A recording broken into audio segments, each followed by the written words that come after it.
Hi, first topic of our mathematical tools is function. What is a function? Function is a rule of a relationship between two variables in which one is assumed to be dependent and the other one is independent variable. क्या मतलब है इसका? इसका मतलब ये है कि आपके पास दो वेरिएबल्स होने चाहिए x and y. Generally x और y मान के चलते हैं, जरूरी नहीं है कि x एंड y हो. It can be m and n, it can be a and b, it can be z and x, कुछ भी हो सकते हैं दो वेरिएबल, राइट? बट हम जनरली क्या मान के चलते हैं, x एंड y. उनमें से एक इंडिपेंडेंट हो और एक डिपेंडेंट हो. हम जनरली x को क्या मानते हैं, इंडिपेंडेंट वेरिएबल, एंड y को हम क्या मानते हैं, डिपेंडेंट वेरिएबल. क्या ऐसा हमेशा जरूरी है? नहीं, बट 99% ऑफ द प्रॉब्लम्स में, 99% ऑफ द सिचुएशंस में ऐसा होता है कि x is independent variable, y is dependent variable. आप x की कोई भी वैल्यू मानते हैं तो आपको एक करस्पॉन्डिंग y की वैल्यू मिलती है, right? That is because of a certain rule. उस रूल का नाम क्या है? वो रूल क्या कहलाता है? फंक्शन. लाइक y आपने बोल दिया कि x स्क्वायर है, तो आप x की वैल्यू आपने रखी 2, तो y की वैल्यू क्या मिल गई? 4.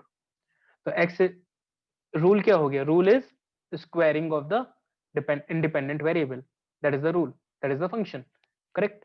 तो और क्या एग्जांपल हो सकते हैं? प्रैक्टिकल एग्जांपल क्या हो सकते हैं? लाइक बाइक में कितनी सीसी का इंजन है? That is independent. लेकिन बाइक का जो पिकअप है, it will depend on this CC of engines, right? Bank में आपने कोई अमाउंट रखा, तो उस पर कितना इंटरेस्ट आपको मिल रहा है? Correct? The amount of interest will depend on the principal, the rate of interest and the time.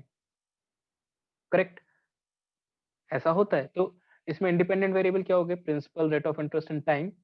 And dependent variable क्या हो गया? Simple interest.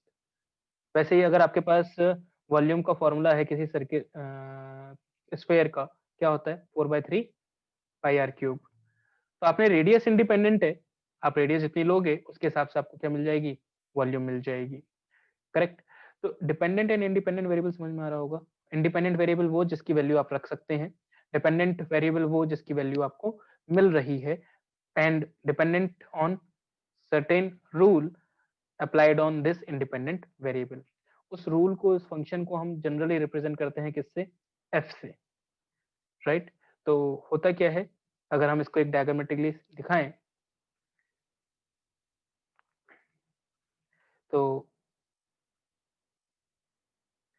इनपुट आपने दिया x, आपको आउटपुट मिला y, following a rule f. Correct? आप input कौन कौन सी वैल्यूज दे सकते हैं, उनको हम बोलते हैं डोमेन. और आपको आउटपुट क्या क्या वैल्यूज मिलेंगी, उनको बोलते हैं हम range. Range is a set of all the values that output can attain, and domain is a set of all the values which input variable or the independent variable can attain. तो domain की definition क्या हो गई? All possible values of the independent variables, that is हमने x मानी है, are called the domain of the function, and all possible values of the dependent variable, that is y in our case, are called range of the function. Range को r से, domain को d से represent कर देते हैं generally. For example, इसका एक छोटा सा एग्जांपल लेते हैं. y is equal to x square. इसमें हमारे पास फंक्शन क्या हो गया? स्क्वायरिंग ऑफ, या रूल क्या हो गया? Squaring of the independent variable. यहाँ पर हमारे पास डोमेन क्या हो गई? Domain is the values of x. X हमारा इंडिपेंडेंट वेरिएबल है, तो एक्स की तो आप कोई भी वैल्यू रख सकते हो. तो डोमेन क्या हो गई इसकी? Real numbers. कोई भी रियल नंबर आप ले सकते हैं. जबकि y की जो वैल्यूज होंगी, that will be the range. तो रेंज क्या हो गई हमारे पास यहाँ पर? Range is only the positive numbers. y can never be negative, right? अगर x हमारे पास रियल नंबर है तो y हमेशा हमारा पॉजिटिव रियल नंबर्स. करेक्ट? या फिर हम बोल सकते हैं नॉन नेगेटिव रियल नंबर्स. ऐसा क्यों बोला? ऐसा इसलिए बोला क्योंकि जीरो भी तो पॉसिबल है, and zero is neither positive और नेगेटिव. तो मोर एक्यूरेट क्या हो जाएगा? Non negative real numbers. इसकी रेंज हो गई. करेक्ट? आपके पास कोई भी फंक्शन दिया है, लेट्स से आपको y is equal to f x है, क्या? एक्स क्यूब प्लस 4, और आपसे पूछा गया है एफ ऑफ जीरो की वैल्यू क्या है. इसे बोलते हैं एफ ऑफ फंक्शन में जो भी वैल्यू रखी है वो, कि x की वैल्यू जीरो होगी. जीरो का क्या मतलब है? x की जगह क्या करा है आपने, 0 रखा है, तो आप क्या करोगे, जो आपके पास फंक्शन है उसमें आप x की वैल्यू क्या कर देंगे, 0 कर दोगे। तो 0 cube plus 4, simply answer is 4। f of 1 क्या हो जाएगा, 1 क्यूब प्लस 4 दैट इज 5। आपको और सॉल्व करना है, f of 2, 2 cube plus 4 that is 8 plus 4 12। f of -3 cube plus 4 -27 plus 4 -23, correct. तो इस तरीके से आप सॉल्व कर सकते हो। अब अगर मैंने बोला f ऑफ z क्या होगा, तो सिंपली आपने x की जगह क्या उठा के रख देना है, z। तो आपके पास क्या आ गया, z क्यूब प्लस 4।